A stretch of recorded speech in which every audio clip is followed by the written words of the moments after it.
conservative management. Please, Salman.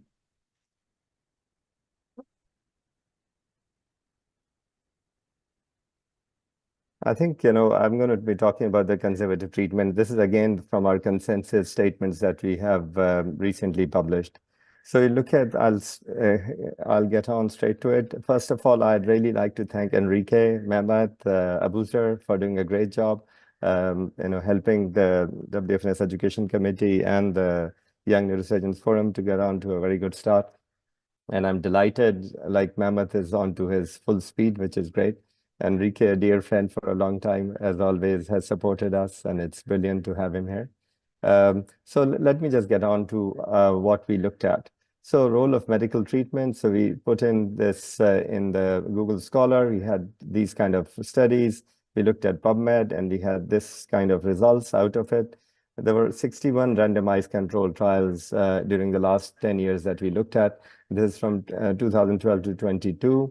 And if you look at the Google Scholar 1140, PubMed 314, eventually when we deleted all the ones which were not proper trials, then we had like 45 randomized controlled trials, 34 prospective studies. And these were the ones that we really went on to study. Which analgesic drug should be advised, indication and effects. So these were the results that we got. When to prescribe opioid, and these are the results that we had. In last 10 years, you can see very little evidence that's out there. We are not doing enough studies on medical treatment at all. Is there a role of a mild relaxant? If you look at this, only 3 RCTs, 1 prospective study, and 2 systemic reviews. So, like we know that 90% of all patients with lower back pain have non-specific low back pain, as Artem has just said. And, it's the main cause of disability worldwide. Acute back pain could be defined as pain which is less than 3 months, but some people talk about 4 weeks and have subacute in between. Paracetamol. What was the evidence that it works? So according to the NICE guidelines, paracetamol alone should not be used alone for managing low back pain, but rather in conjunction with a weak opioids. But this was from 8 years ago. And paracetamol, on another study, which showed the paracetamol is regular or needed doses did not affect recovery time in patients suffering from acute back pain. So we are talking about specifically acute back pain. We are not talking about chronic pain. We are not talking about mild pain. We are talking about acute back pain. So in these patients, we have this issue. So Shahid looked at in 2021, 36 previous systemic reviews, and they concluded there is strong evidence to suggest that paracetamol offers no benefit for treatment of acute low back pain. What about NSAIDs? So it's used for various purposes. We see that not known to alter the course of a disease process. It's widely used for pain control. What about Cochrane review in 2008? At that time, they statistically significantly showed that it favors NSAIDs usage compared to placebo, but the cost of statistically significant side effects is there with NSAIDs. So you need to know your patient in order to prescribe NSAIDs. And there's another study saying that paracetamol could have fewer side effects and could be used in these situations. So the whole issue is that the recommendation then is that NSAIDs are excellent to be used, but the COX-2 inhibitor could be better because they're selective and have significantly fewer side effects of kidney or tummy. What about opioids? We have recently had this study out, and I'm going to show that as well. So Tramol, maximum dose 300. Current NICE guidelines say no evidence in the use of opioids in acute sciatica or acute chronic lower back pain, because it's a dependence formation medication. Only consider if NSAIDs is contraindicated or not well tolerated or ineffective. It must be regulated. So a short course could be given of opioids, otherwise not. So no benefit over conservative treatment for acute back pain and NSAIDs for radiculopathy. So it is indeed, we say that because of opioids, the dependence could be there. So you could use in selective cases and not in all cases. What about pregabalin? Where pregabalin is excellent for sciatica, but is it excellent for chronic back pain alone without sciatica? No, it is not, and there is no evidence that it does work. It does have significant side effects, so you should know that 10% of patients would stop their medicine because of their side effects, and we should be aware of that. So these are the questions that we asked, and the answer is pregabalin is not recommended for managing acute low back pain or chronic low back pain alone. Although pregabalin has mixed results in acute sciatica and radiculopathy, it has shown beneficial effects in neuropathic leg pain. It can show mixed results for chronic sciatica and radiculopathy. So yes, you could use that in chronic sciatica. What about muscle relaxants? Well, we have got broad classes are non-benzodiazepine, antispasmodics, or benzodiazepines. Currently, the third most commonly prescribed medicine for back pain. Guidelines today, US guidelines recommend as drug of choice for lower back pain. Belgian guidelines discourage uses. UK guidelines have no recommendation on muscle relaxation. Systemic review meta-analysis of 221 meta-analysis looking at this. Very low certain evidence that it might reduce pain intensity within 2 weeks of an onset, limit to no effect in 3 weeks and further. So you could use it for short duration. And there are only small trials with no conclusive evidence. So benzodiazepine, patients with acute, non-traumatic, non-radicular low back pain, no added improvement in function or pain when diazepam is added in these patients when we are treating them for back pain. Muscle relaxant, showed muscle relaxant, non-benzodiazepine be recommended in management of acute low back pain. Well, although the evidence is inconclusive, but non-benzodiazepine medicine may be recommended for spasm with acute low back pain. There is mixed evidence that benzodiazepine as muscle relaxant works for acute low back pain. It may be selectively used to reduce severe spasm and pain. So in selective patients, you could use it, and that too for short time, not for long term.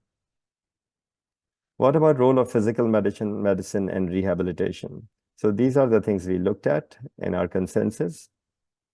So does bed rest mean the best conservative treatment? Back pain, acute non-chronic management, bed rest. So we looked at, and we got only 5 hits in last 10 years. So very few studies and only 1 systemic review. So bed rest is commonly discouraged. Indeed, avoiding bed rest is recommended for low back pain and sciatica. Consistent evidence that advice to stay active leads to better symptomatic and functional outcome in both short and long term for patients with acute low back pain. For patients with acute low back pain, advice to rest in bed is less effective than advice to stay active is the answer. Obviously, more studies we need to do. There are only 5 studies on this. And this open multi-center randomized study about lumbar belt wearing, it could be complementary and it supports it and reduces pain and functional status in some patients in acute setting. What about, there's talk about that if you wear a belt, are you going to lose your muscle and you shouldn't be wearing it? There is inconclusive scientific evidence to suggest that orthosis results in trunk muscle weakness. There was no change in EMG parameters, no negative effect by continuous use of orthosis for 1 to 6 months. But again, the quality of evidence has always been low in these studies.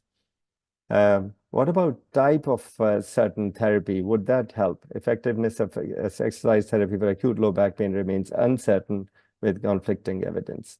Neither McKinsey nor Kegel or any stabilization exercise shows any difference versus if you did not exercise. So instead of exercising, if we did common sense therapy, then it may work. But at the same time, exercises does help in some group of patients. So guidelines provide inconsistent recommendation on exercise therapy. Exercise therapy is recommended for acute low back pain in 3 out of 14 guidelines, and the other 11 guidelines provided inconsistent recommendation. Recommendations are based on patient's preference, clinician's experience, cost, availability, and safety. What about TENS? Does that work? So, all these RCTs and so many participants in this study, and shows that TENS may be beneficial for pain irrespective of pain characteristic or medical diagnosis. So no matter the diagnosis, TENS may help in certain group of patients. So it should be primarily indicated according to symptoms. There is a presence of pain rather than medical diagnosis. What about heat or cold therapy? Cryotherapy and thermotherapy had an equal effect on relieving the back pain. It supports pharmacological treatment. A hot water bottle and ice packs could be used in these settings. How about acupuncture?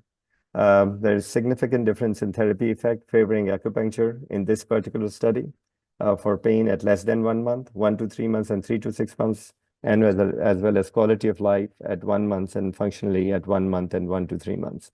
Having said that, again, the problem is that there are very limited studies which are out there.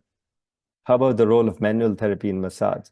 Based on the current evidence, it is unclear whether or not massage is more effective than inactive control for pain at short-term follow-up. After this Cochrane review, not any RCTs have been performed. Spinal manipulation does not confer a definitive benefit over standard medical therapy that is better than sham therapy and is a reasonable treatment option. For patients with acute back pain, this is more important that we are talking about. Advice of posture, staying active, reassurance, education, and self-management strategies, in addition to spinal manipulation therapy, this particular group found more effective than anything else. So what we routinely do in our clinic is what we are talking about is more beneficial for these patients. So these are the statements that we came up with. And NSAIDs is first-line drug in acute back pain, radiculopathy. COX-2 are preferred due to lower side effects. Paracetamol is recommended for acute low back pain usage in patients of advanced age, GI, cardiovascular, or renal comorbidities, either alone or in support with opioid use in selected group of patients.